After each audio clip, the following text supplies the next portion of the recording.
네. 국민들께서 많이 궁금해 하십니다. 화천대유가 과연 누구 것인지.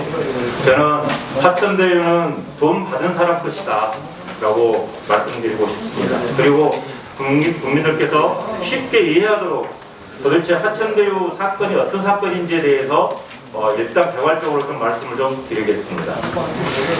특혜 의혹이 많이 발생되고 있습니다.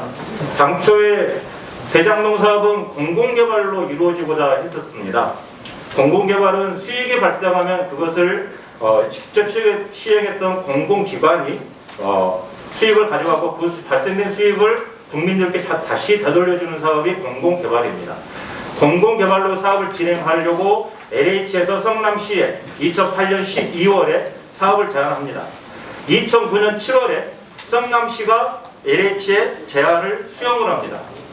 그런데 2009년 10월 7일에 현재 당시 이명박 대통령 지시로 LH가 제안을 철회합니다. 이명박 대통령 LH 출범 축사에서 LH는 민간 회사와 경쟁할 필요가 없다. 민간 기업이 이익이 나지 않아 하지 않겠다는 분야를 보완해야 된다라고 이야기를 합니다. 그래서 그 다음해인 2009년 그 다음 날 2009년 10월 8일에 이지성 LH 사장이 기자간담회를 합니다.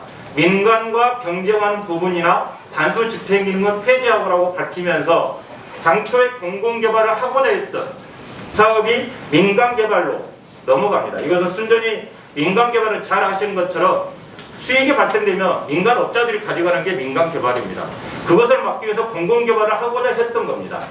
그런데 이지성 LH 사장이 기자간담회에서 이렇게 밝히고 2009년 10월 20일 날 국민의힘 전신인 한나라당 신영수 의원이 이명박 대통령의 발을 인용하면서 대장동 사업을 포기할 것을 국정감사에서 압박을 합니다. 그러자 2010년 6월 28일 날 LH가 사업 철회를 발표합니다. 사업 철회 발표하면서 성남 판교대장 도시개발사업 사업추진 경위보고를 하는데 거기에 사업 철회 이유를 사업 조정, VIP 축사 등을 언급하며 LH 민간 영역 개발 참여를 하지 않겠다라는 식으로 발을 하다 보니 당초에 공공개발을 하고자 했던 것을 민간개발로 돌릴 수밖에 없었던 상황입니다. 다음 보시죠. 그러다가 2010년 이재명 지사가 현 경기지사가 당시 성남시장에 당선이 되고 난 뒤에 이 사업을 어떻게 하면 시민들과 이걸 공유할 것인지에 대한 계획을 짭니다. 이게 했던 게 민관개발입니다. 민과 관이 함께해서 이게 조금이라도 국민들과 함께 공유하고자 했던 것이 민관개발인 것입니다. 하지만 당시 성남시의회 총 34석 중 18석의 새누리당 의원, 현 국민의힘 시의원들이 성남도시개발공사 설립을 3차례나 부결을 시킵니다. 그리고 성남시의회에서 지방채발행도 부결을 시킵니다. 하다가 2014년도에 성남시의회 구조가 우리 더불어민주당이 더 다수가 되면서 특수목적법인이 성남시들이 설립이 허가가 납니다. 동의가 됩니다. 이렇게 해서 민간개발을 하는 성과가 발생되고 있습니다. 이게 정확하게 나오고 있는 팩트라고 생각을 합니다. 우리 장관님께 여쭤보겠는데요. 당시에 LH에서 LH에서 공영개발을 포기하고 민간개발로 전환을 하면서 민간개발 가면서 총 300 포기된 게 총 138개 사업을 포기를 합니다. 거기에 대해서 우리 당시의 국토부나 LH나 이명박 대통령이 책임이 있다고 생각을 하는데 어떻게 생각하십니까? 그 당시에는 2009년도에 아시는 바와 같이 토지공사, 주택공사가 통합이 됐고요. 통합을 하다가 보니까 이제 부채비를 굉장히 많이 치솟았고 재무구조 개선을 하는 차원에서 신기로 하는 사업들 중에 방금 말씀하신 바와 같은 민감에 정합이 되는 부분이라든가 이런 부분은 철수를 한 걸로 그렇죠. 결정한 걸로 그렇게 들었습니다. 예, 문제의 출발점이 거기에 있습니다. 그리고 다음 거 보실까요? 돈 받은 자가 주인이다라고 제가 말씀을 좀 드리고 있는데 곽상도 의원 아들 부분에 대해서 말씀드리지 않을 수 없습니다. 문제는 거짓말입니다.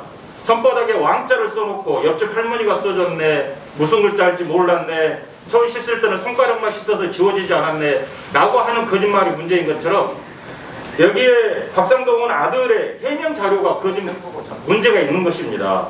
이 거짓말은 청년들에게 상실감과 박탈감을 더해주고 있습니다. 자, 보실까요?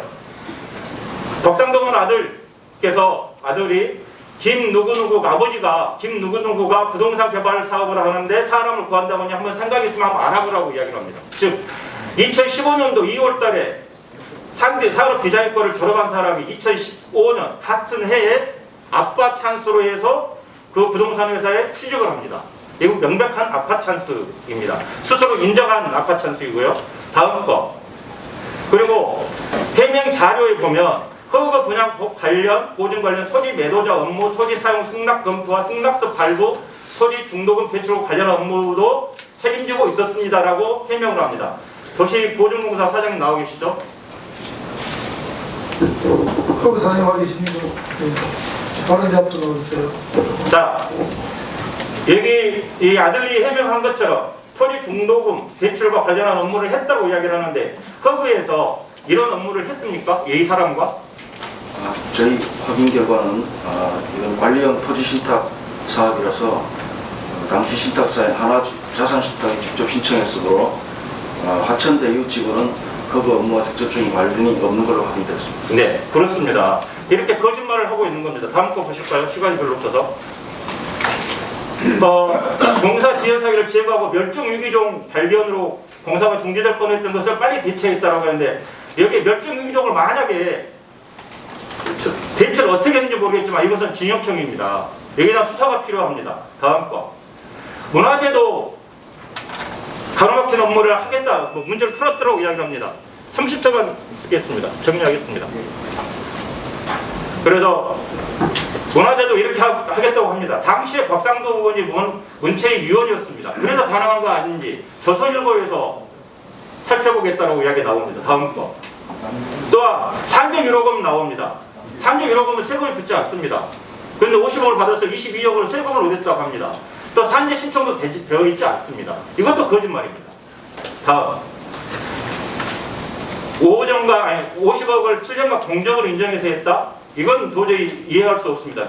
2016년도 26살의 나이에 현장관리 감독을 하는데 산디과 출신입니다. 이것은 국토부에서 조사할 필요가 있습니다. 도대체 무슨 현장관리와 감독을 했는지 조사 필요합니다. 다음 거.